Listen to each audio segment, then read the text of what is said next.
the combination of vanilla and ruby chocolate is so delicious. Hey you guys, let's make ruby chocolate cupcakes. If you've never had ruby chocolate, you need to try it.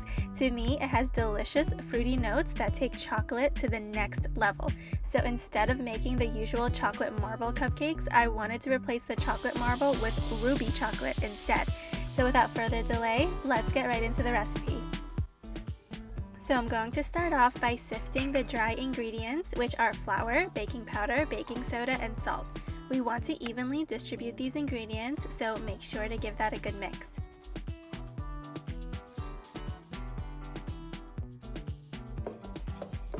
Okay, so now I'm going to prep some of the wet ingredients. Here I'm combining the milk and sour cream. We want these at room temperature, so pop them in the microwave for about 20 seconds and give that a good mix as well.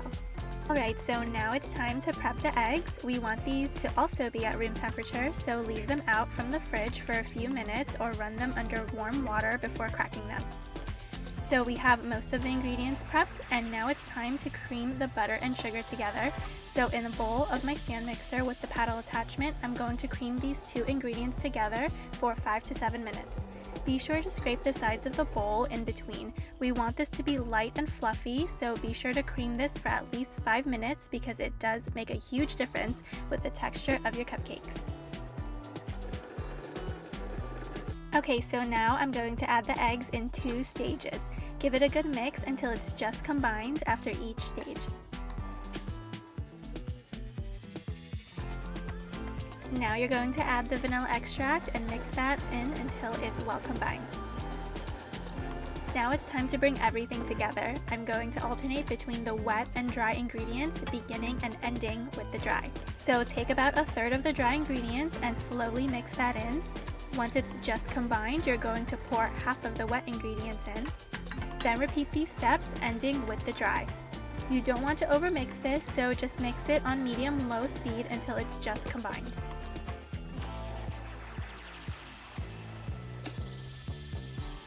Okay, so now I'm going to take a cup of the batter and pour that into a separate bowl, and we're going to flavor this with the ruby chocolate bar.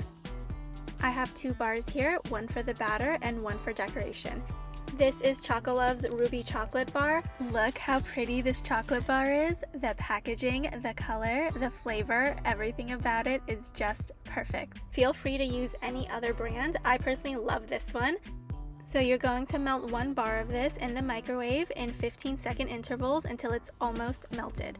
Once it's almost melted, stir it until it's fully melted, and you're going to gently fold it in with that 1 cup of batter that was set aside. So if you want, you can darken the color a bit to get more of a contrast with the marble design by adding some red or pink food coloring. So you're going to just fold that in until it's just combined. Okay, so next I'm going to scoop a bit of the regular batter into my cupcake liners. Keep in mind I have taller liners here, so I'm using bigger scoops. Then you're going to get the ruby batter and drop smaller scoops on top. Next, you're going to want to swirl that in a bit, and then I'm going to put another scoop of the regular batter on top.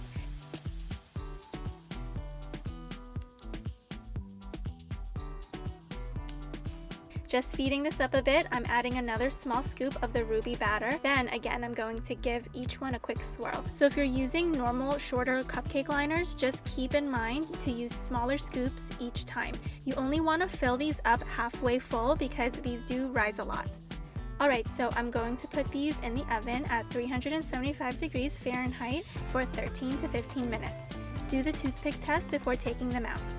Of course, I like to use my favorite frosting, which is Italian meringue buttercream, and top them with golden sprinkles and a piece of the ruby chocolate bar. You guys, the combination of vanilla and ruby chocolate is so delicious. I hope you get to try these, and if you do, be sure to let me know how they turned out. And if you haven't already, don't forget to hit that like and subscribe button so you don't miss out on my weekly recipes and baking tips.